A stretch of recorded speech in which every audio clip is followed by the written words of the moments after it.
وزي ما عودناكم تغطيه حصريه لقناه صدى الملاعب لدوري ابطال مصر، والنهارده في سهره رمضانيه واجواء ممتعه، ومعانا نجوم فريق الصن. نتعرف بيك؟ اسمي حمزة. مواليد كام؟ 2013. نتعرف بيك؟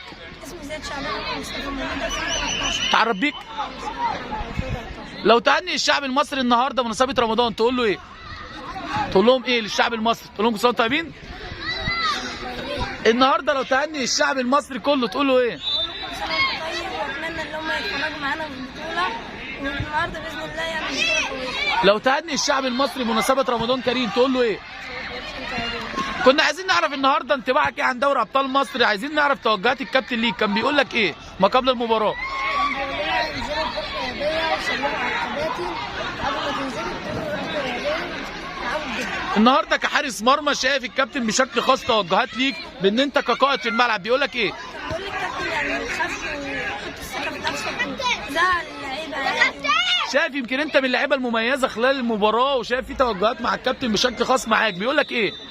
نلعب بروح رياضيه ومش هنزعل، البطوله دي قويه جدا. مثلك الاعلى نفسك تبقى زي مين؟ ميسي. مثلك الاعلى نفسك تبقى زي مين؟ محمد الشناوي. مثلك الاعلى. لو حابب توجه رساله شكر النهارده للجهاز الفني للاعبين لاولياء الامور اللي جم صندوق خلال المباراه تقول لهم ايه؟ تشكرهم تقول لهم ايه؟ كل سنه وانتم طيبين. لو انت عايز توجه رساله شكر النهارده للجهاز الفني للاعبين تقول لهم ايه؟ شكرا على النتائج كويسه، وشكرا لاولياء الامور اللي هم قدموا لنا اللي احنا نلعب هنا.